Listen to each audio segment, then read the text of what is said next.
오라오라 반갑습니다. 안녕하세요. 오라 반갑습니다.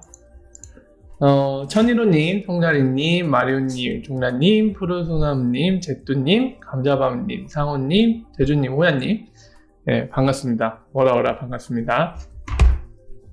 저 지금도 배가 아파하고 죽겠는데요.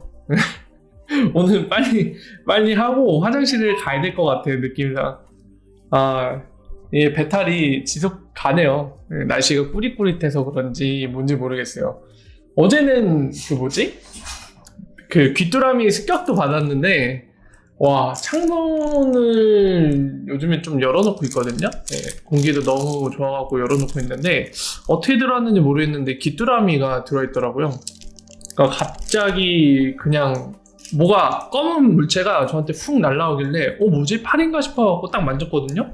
없는 거예요. 목 쪽으로 날랐는데. 그래서 이상하다. 분명히 그 촉감이 있었는데 하면서 이상하다 하고 그냥 넘어가려는 찰나에 옷 안에서 뭐가 꿈틀꿈틀 되는 거예요. 그래서 뭐지? 하고 이렇게 딱 그 상의 옷 이렇게 들쳐보는 거 있잖아요. 자기 안쪽에 딱 들쳐봤는데 귀뚜라미 조그만 게 들어가고 온몸을 훑고 다니고 있더라고요. 막 어드벤처를 즐기고 있더라고요. 완전 깜짝 놀랐는데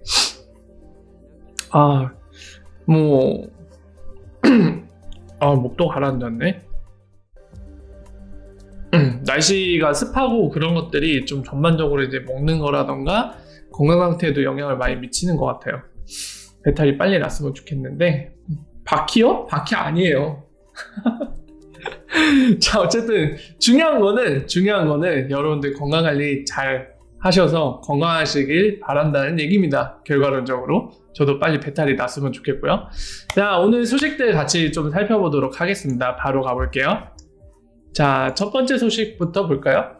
첫 번째 소식은 이제 비자 소식인데요. 보신 것처럼 비자에서 이제 코인데스크 기사 타이틀로는 또 이렇게 뽑았어요. 비자가 이더리움 개발자를 고용하고 있다라고 이렇게 제목을 뽑았어요. 네, 사실상 이 기사 내용 보지 않고 팩트를 보러 가겠습니다. 워낙 코인데스크도 기사를 이상하게 쓰는 데 중에 하나인지라 가서 볼게요. 자, 보신 것처럼 비자 사이트에 이렇게 블록체인 엔지니어라는 타이틀로 지금 풀타임으로, 그러니까 정직원이죠. 정직원을 지금 채용 중인데, 보시면은 이제 디스크립션에 나와 있죠. 어떤 것들을 요구하는지 나와 있는데, 첫 번째. 자, 블록체인 베이스 뭐라고 되어 있죠? 크로스보더 페이먼트 플랫폼. 자, 블록체인으로 만들어진 크로스보더 페이먼트 플랫폼을 만들 거고요. 그리고 두 번째, 니어타임 세틀먼트. 사실 인스턴트 세틀먼트 또는 리얼타임 세틀먼트라고 말하는 그것과 비스무리한 개념이죠. 자, 그리고 엔터프라이즈 아이디, stepping to create 디지털 아이덴티티 for corporate. 기업에 대한 이런 아이디, 이런 것들 얘기하는 거고요. 그리고 네 번째가 좀 중요할 것 같아요. 여기 써있죠. 하이퍼레저라고 써있죠. 체인 코드 디벨롭먼트 인 고랭귀지. 이거 이제 구글에서 만든 언어죠. 그리고 데이터 분석, 시각화시키는 거랑 어널리스틱, 분석하는 것까지 이런 것들을 할 거라고 돼 있는데 보면은 왜 기사를 저렇게 냈냐면 결국에 하이퍼레저를 활용한 이제 크로스오버 페이먼트 플랫폼, 블록체인으로 만든 이거를 이제 만든 사람을 뽑는 건데, 보시면은 기사에서 제목을 저렇게 뽑은 이유가 아래에 나와 있습니다. 여기 써있죠.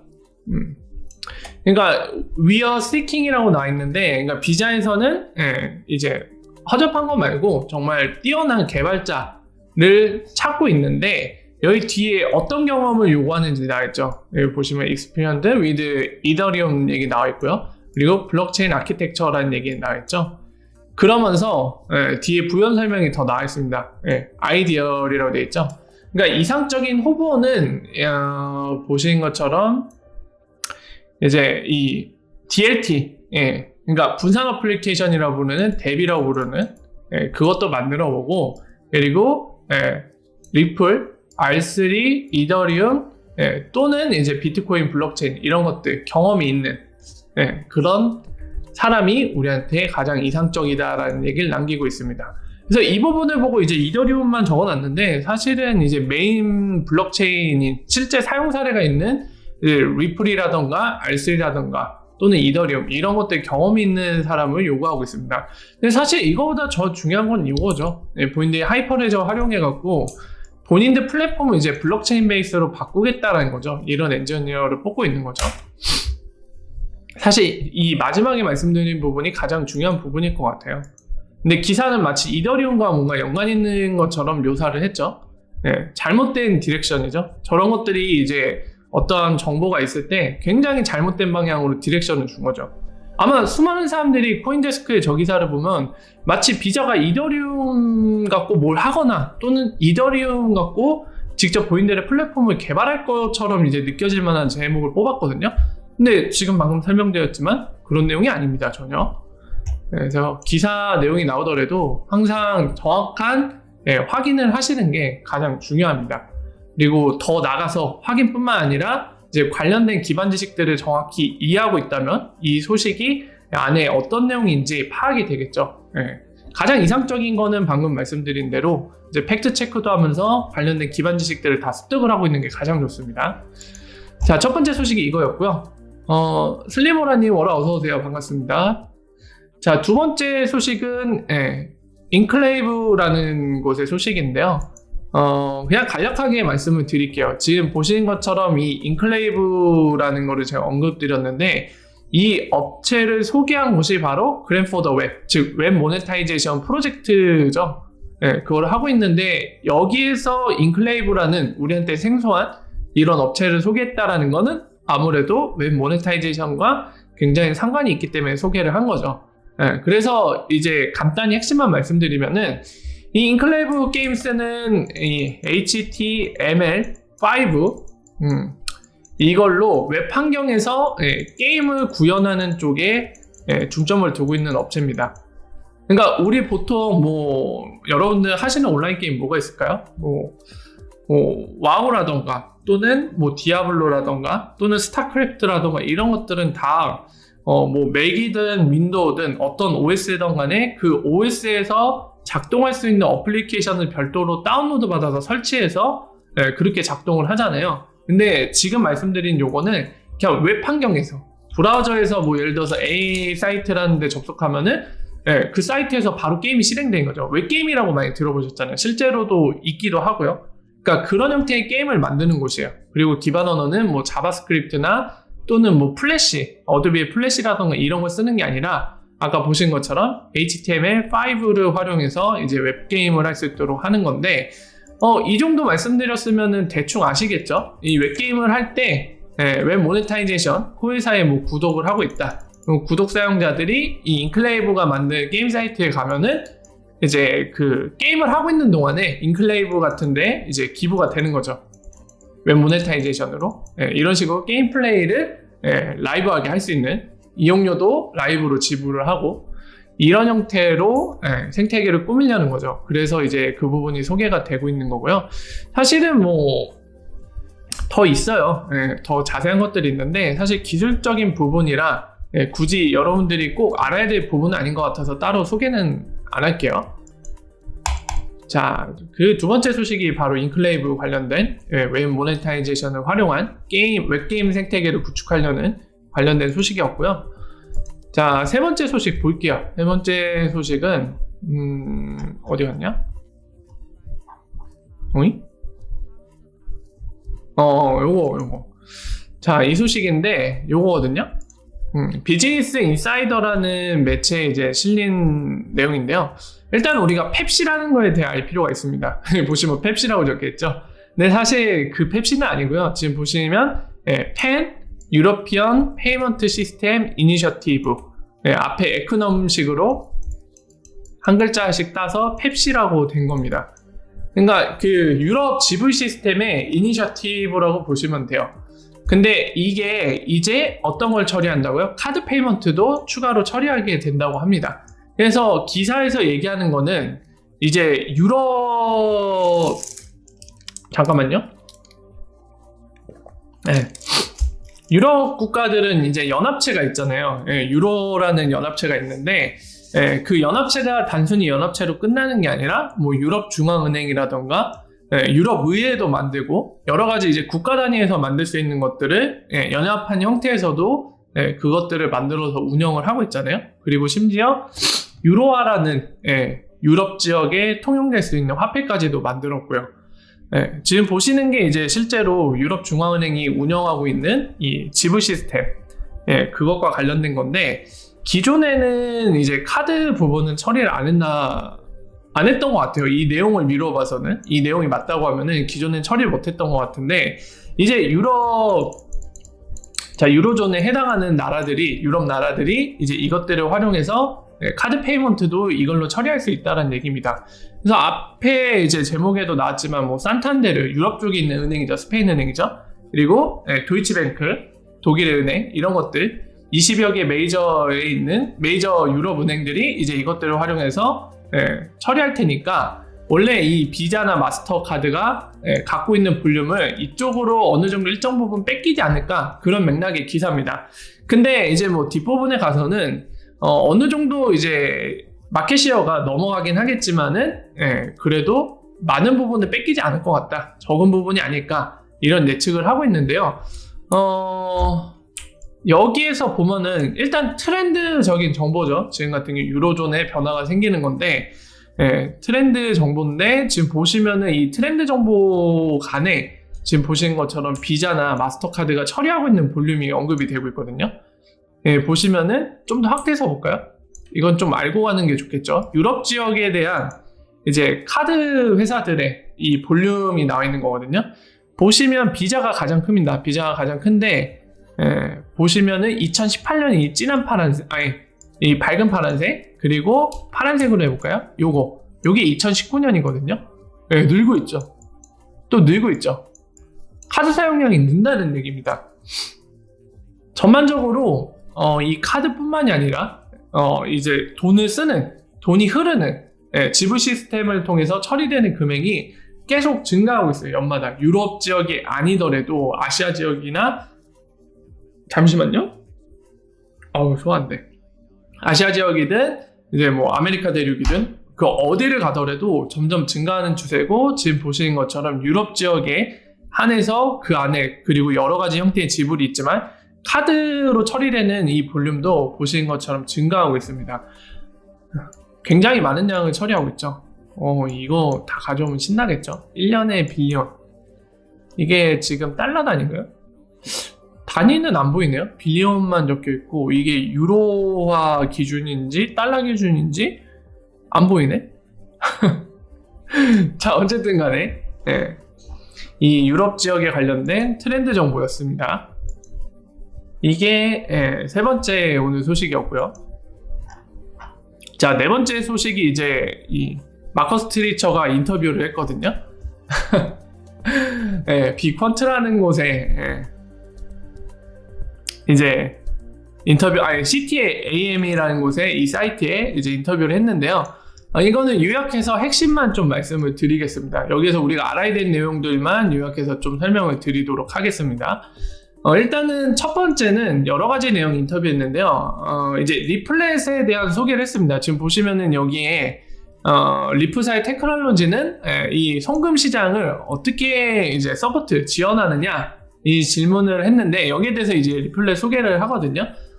소개를 하면서 이제 중점적으로 말했던 거는, 이제 기존의 레가시 같은 경우는 스위프트 같은 경우 사실 이런 기업들한테도 스위프트 코드를 지급하지만 사실 은행 중심적인 구조로 돼 있거든요. 실제로 스위프트 자체도 은행에서 만들었고요. 은행들이 연합해서 협회식으로 만들어서 운영을 하고 있는 거죠. 자, 그런 점들 기존의 것과 비교해서 리프사가 만든 이 페이먼트 네트워크는 뭐가 다르냐면, 기존의 은행 중심으로 이루어져 있는 그런 네트워크가 아니라 대기업도 직접 사용할 수 있도록 지원을 하고요. 그리고 은행도 쓸 수 있고, 또는 페이먼트 프로바이더인 핀테크라던가 이런 것까지 쓸 수 있는 게 바로 리플렛이다. 이 부분을 좀 강조를 했습니다. 그리고 이런 리플렛이 가장 크게 활약할 수 있는 것, 그리고 기존의 문제를 해결해서 더 효율적으로 개선할 수 있는 부분이 바로 소액 송금인 부분을 얘기를 했어요. 왜냐면은 기존 같은 경우도 이제 뭐 기업 대금이라던가 무역금융이죠. 또는 이제 외환시장의 대금들을 처리했을 때 거액이다 보니까 거액은 어느 정도 뭐 느리게 전달될 수는 있어도 그걸 보내는 데 있어서 이제 비용이 들어가는 거는 조그만 금액들을 보냈을 때랑 달리 많이 들진 않거든요. 보냈는데 오래 걸릴 수는 있어도. 그래서 그것과 상대적으로 비교했을 때 소액 송금, 실제로 여기 인터뷰에서 예를 든 거는 $200를 보낼 때 제 기억으로 $200 얘기했던 것 같은데 여기 있다. 소액 송금이 $200 보낼 때 평균적으로 비용이 $14나 든다고 합니다. 그러니까 간단히 말해 20만 원 정도 보내면 그 중에 14,000원이 수수료로 빠진다는 얘기예요. 그래서 이건 좀 말이 안 되지 않느냐. 마찰이 엄청 많다. 근데 리플렛이야말로 이런 문제를 획기적으로 해결할 수 있는 게 그런 능력을 갖고 있다. 이 부분을 어필을 했습니다. 자, 그리고 이제 블록체인 관련돼서 이제 실제적인 좋은 사례에 대한 질문을 했는데요. 여기에 대해서 이제 그 얘기를 하는 거죠. 이 블록체인 기술로 약간 추상화해서 얘기를 했어요. 뭐 실제 뭐 구체적인 예를 든 게 아니라 이런 블록체인 기술로 아무래도 DLT라는 분산화장 장점이 있다 보니까 모든 거래에 대해서 트래킹도 즉 추적이 가능하고요. 그리고 기존의 환거래 은행을 약간 PVP 형태로 약간 뭐라고 해야 될까요? 벽돌을 계속 옆에 있는 사람들 A, B, C, D 기존의 구조가 벽돌 옮기기 시기로 이렇게 옮겼으면 얘가 또 이제 자체적으로 처리해서 옮기고 또 여기 도착한 뒤에 얘가 자체적으로 처리해서 옮기고 얘가 또 이렇게 옮기고 이런 식으로 마치 하나의 트랜잭션을 처리하듯이 하는 게 아니라 파편화돼서 이런 식의 처리 좀 여러 가지 문제를 일으키거든요. 비용도 비용이고 시간도 오래 걸리고요. 그리고 일관성 있는 처리가 안 되죠. 어제 설명드린 이제 미국의 소비자 금융보호국이 얘기한 고객이 A에서 이제 E로 보내려고 하는데 구독 감사합니다. 실제적인 처리는 지금 설명드린 대로 벽돌 옮기기처럼 파편화돼서 이렇게 느릿느릿하게 처리되다 보니까 고객이 보내는 본인의 돈에 대해서 수수료가 정확히 얼마나 되는지 그리고 최종 환율 적용은 실제로 어떻게 될 건지 이런 것들을 보내기 전에 확인하고 보낼 수가 없었거든요. 확정적으로. 근데 이제 DLT인 리플을 가능하다는 언급을 했다는 관련 내용을 어제 말씀을 드렸었죠. 자, 이 어제 말씀드린 그리고 지금 다시 언급한 이 내용처럼 DLT 기반으로 하는 건 뭐가 된다? 하나의 거래처럼 처리를 할 수 있다. 즉 환거래 은행 없이도 그냥 이런 식으로 미리 고객이 사전에 보내기 전에 최종적으로 도착지에 어떤 금액이 도착할지 자기가 비용을 지불하는 건 얼마고 환율은 얼마인지 이런 것들을 할 수 있어서 투명성 있게 거래가 가능하다는 거, 효율적으로 가능하다는 거를 이 질문에 대해서 답을 하고 있습니다. 자, 그 다음에는 이제 우리들이 좀 궁금해할 만한 내용인데요. 이게 진짜 저는 의외였어요. 굿데이님 어서 오세요. 여러분들 혹시 여러분들도 기억하시겠지만 리플사가 이제 이 XRP 즉 디지털 에셋이 지금 현재 시점에 이 금융기관들이 사용하는 데 있어서 장애물이 뭐냐, 허들이 뭐냐 물어보면 항상 규제 얘기를 했었잖아요. 근데 세상에 지금 말씀드린 질문을 똑같이 했거든요. 디지털 에셋 적용에 있어서 스케일 있게 이 광대하게 적용하는 데 있어서 베리어라고 표현했지만 허들을 의미하는 거거든요. 어떤 장애물들이 여전히 있느냐 물어봤는데 여기에서 규제 얘기를 안 하고 딴 얘기를 했어요. 신뢰 문제를 얘기했습니다. 트러스트를 얘기했어요. 트러스트. 그래서 여기서 마커스 트리처가 얘기하는 트러스트 부분은 뭐냐면 디지털 에셋이 기존에 존재하다는 건 아니잖아요. 새롭게 등장한 거고 그런 디지털 에셋은 어디에 존재하죠? 블록체인이라는 플랫폼 위에 존재를 하고 있죠. 새로운 기술 그리고 새로운 이런 토큰 이런 것들의 등장이다 보니까 이제 금융기관들 입장에서 굉장히 보수적인 그런 성향이 강한데 아무래도 이런 신기술에 대해서 신뢰 바로 이제 신기술에 대해 이게 괜찮은 건가? 바로 써봐야지 좋은 거겠지 이렇게 적극적으로 할 수 없다는 점 어느 정도 이제 신뢰를 줄 수 있는 뭔가 이런 기관이라던가 무언가가 필요하다는 이 상황에 대해서 이게 바로 허들이라고 장애물이라고 얘기를 하고 있습니다. 되게 의외였어요. 그래서 규제 문제는 얘기 안 하고 이런 신뢰 문제가 허들이라고 얘기한 거 보고 좀 약간 어색했는데 어쨌든 그 얘기를 하면서 다만 이제 좀 긍정적으로 생각할 수 있는 부분을 이 단락부터 얘기하는데요. 페이스북이나 피델리티나 애매존이나 또는 JP모르건 이런 것들이 실제로 이미 디지털 에셋을 도입을 하고 있잖아요. 그래서 이러한 이 메이저 기업이라던가 금융기관들의 변화를 볼 때 이미 이 트렌드가 메인스트림으로 가고 있다라는 그 측면의 얘기를 합니다. 금방 변화할 거라는 거. 선배님 어서오세요. 워라 반갑습니다. 그리고 마지막으로는 이제 리프사가 여러분 아시는 것처럼 ISO 20022 이 워킹 그룹에 들어가 있잖아요. 그래서 본인들이 리드하면서 DAT 관련된 ISO 20022 적용을 위해서 리드하고 있는데요. 이제 2023년까지 이것들을 어느 정도 시장에 적용을 할 거고, 이제 마커스 트리처에 얘기하면 87% 정도가 이미 2023년까지 다 ISO 20022라는 표준을 적용해서 사용하고 있지 않을까. 그러니까 이제 리프사가 표준을 이미 적용을 해놓은 상태인데 본인들의 시장 진출에 있어서도 유리해질 거고 실제로 시장 지배력도 넓힐 수 있지 않을까. 이런 맥락의 얘기를 하고 있다고 보시면 될 것 같아요. 자, 그 다음 질문은 이제 코로나 바이러스 관련된 거 이제 질문했습니다. 코로나 바이러스가 어떤 영향을 주고 있는지 지금 상태에 대해 이런 얘기를 하는데요.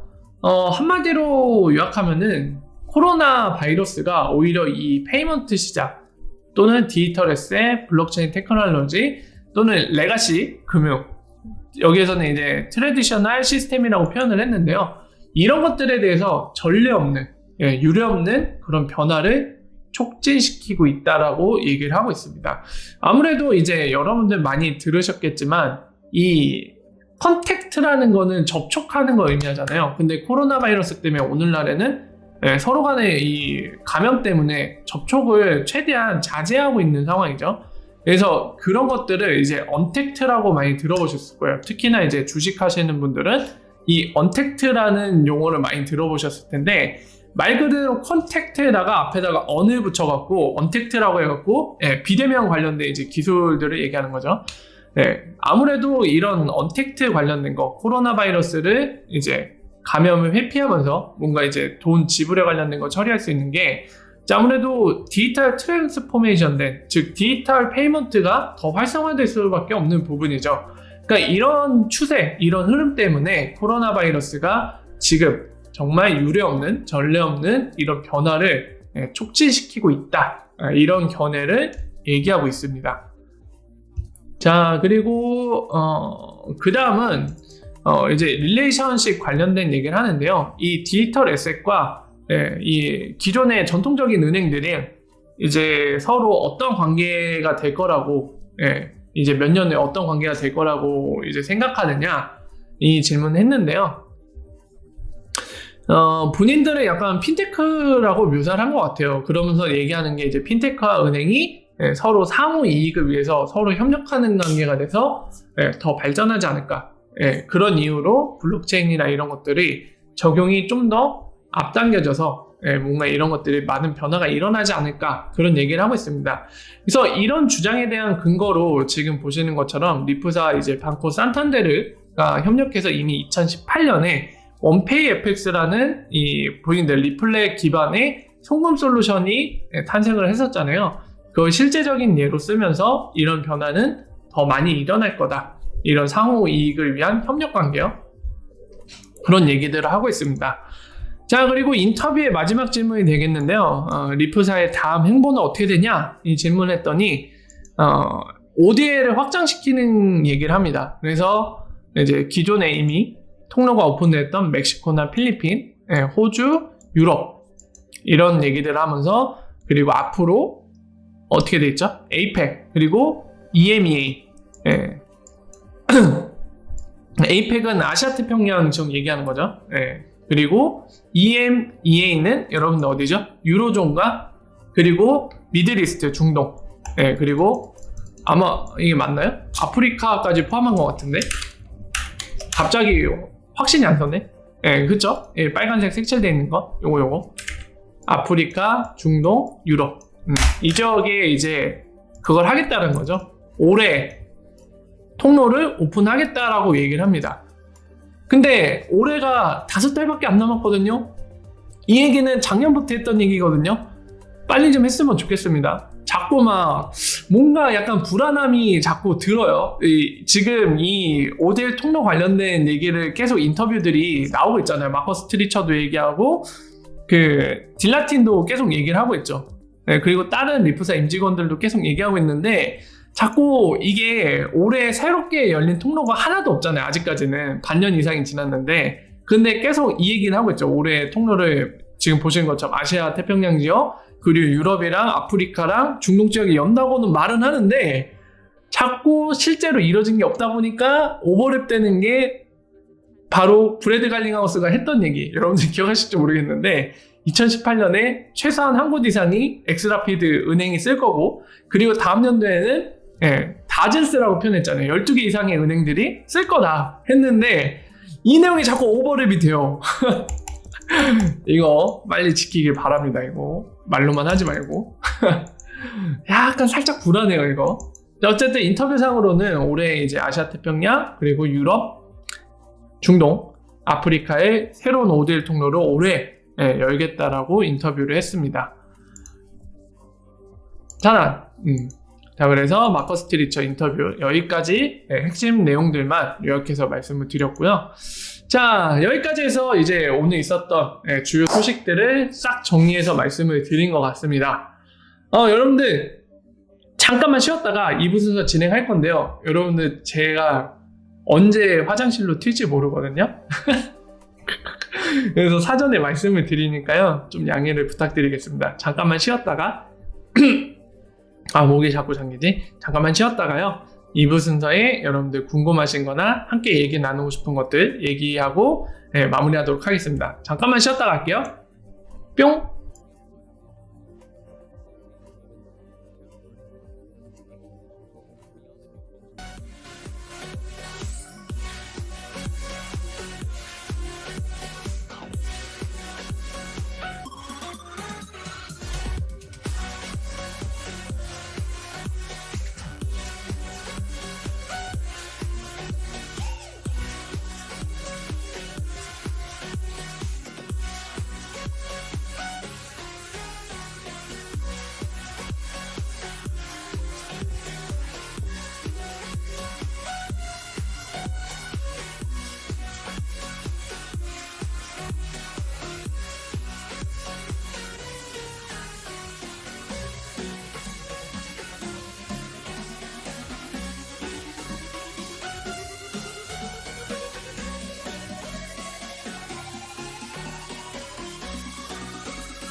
자, 2부 순서 진행하도록 하겠습니다.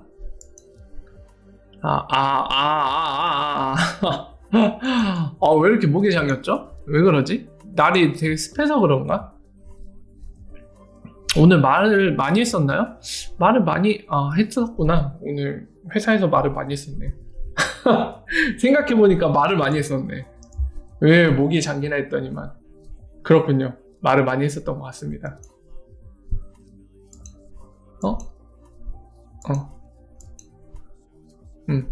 됐네요. 오케이, 됐습니다. 새로운 소식이 아직 없겠죠?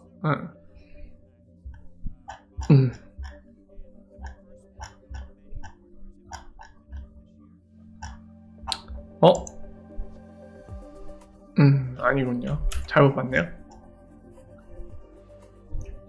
뭐야 이거? 뱅크 오브 잉글랜드 새로운 소식 올라왔는데요. 이 ISO 2022 관련된 게 올라왔네요. 여기 찹스라고 되어 있는 거 있죠? 네, 이거 지급결제 시스템입니다. 그 영국 중앙은행에 7월 31일까지 파이낸스 스키마 2020년 9월 안에 준비하나 보네요. 네. 네, 이거 어제 보여드렸죠? 제가 RTGS 이 리뉴얼 프로그램 이거 2023년인가? 어제도 봤었죠? 네, 되게 길게 잡고 있는 거라 막 당장 나올 것처럼 생각 안 해도 될 것 같아요. 뭔가 안 봤던 소식들이 많이 올라오긴 했네. 하지만 뭐야?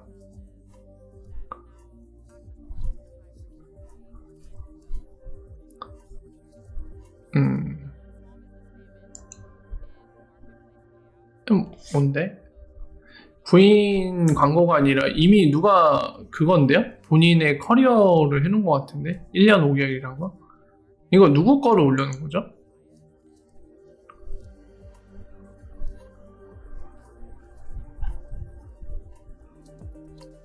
아, 그 사람이네요. 그 브라질 오피스에 있는 앤토니오의 그 커리어인데, 보시면은, 아르헨티나, 칠레, 페루, 파라과이, 우루과이, 콜롬비아, 에콰도르, 멕시코, 파나마, 엘살바도르. 이것도 나라 이름일까요? 몰랐네.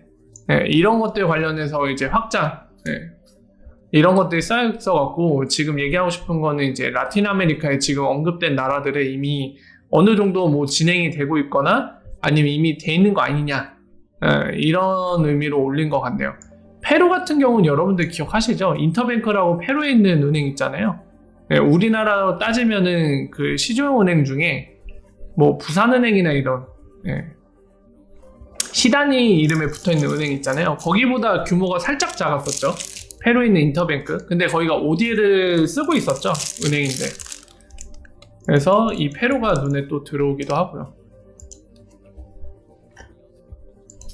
이게 가장 최근 거구나. 이거까지만 해야겠다.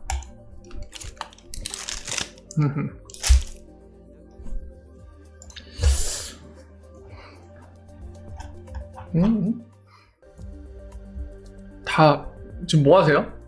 지금 뭐 보고 계신가요? 오늘 되게 조용한데? 주무시는 거 아니죠? 제 목소리가 그 자기의 좋은 목소리라고 벌써부터 조시는 건 아니죠? 화장실 가야겠는데 그거보다는. 그 구띠님이 목차 얘기하셨네요. 네, 목차도 업로드 해놓겠습니다. 해놓을 테니까 참고하십시오. 다들 지쳤다고요? 그렇죠. 충분히 그럴 수 있죠.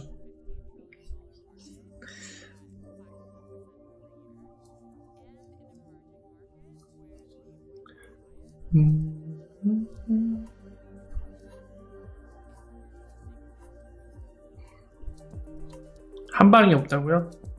한방 러쉬.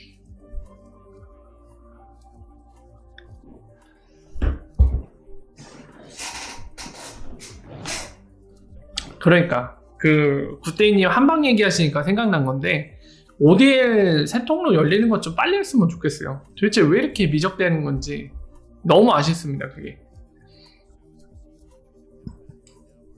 빨리 웬만한 전 세계 메이저 통로들은 ODL 다 열리고 그 각 국가 통로 간에 쓰이는 거를 좀 보고 싶은데, 아까 인터뷰 내용도 그렇지만은 말은 계속 하고 있는데 실제로 오픈을 안 하고 있으니까 그게 되게 답답한 것 같아요, 저는.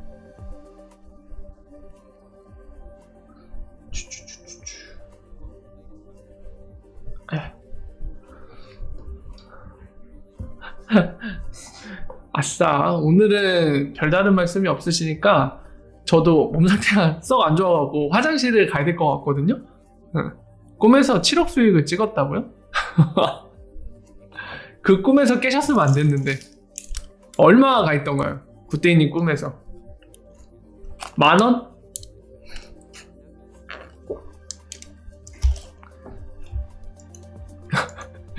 아싸, 감자형님이 보내주셨어. 허락했어. 허락 받았어. 여러분들 건강관리 정말 잘하세요. 제가 그 요즘에 회사에서 굉장히 바쁜 상황인데 몸 상태가 안 좋다 보니까 여러모로 고생을 하게 되네요. 진짜 유리몸이라고 여러분들 얘기하시는데 진짜 유리몸인 것 같아. 큰일 났어요. 빨리 나아야지. 특히나 이제 날씨 더우니까요. 이런 배탈이라던가 식중독 이런 것들 꼭 조심하시기 바랍니다. 여러분들도 날씨 끈적지근하고 더운데 꼭 시원하게 그리고 별탈 없이 더위 먹지 않고 시원하게 지내시길 바라고요. 저는 이제 방송을 끄게 되면 바로 화장실로 튀어갈 예정입니다.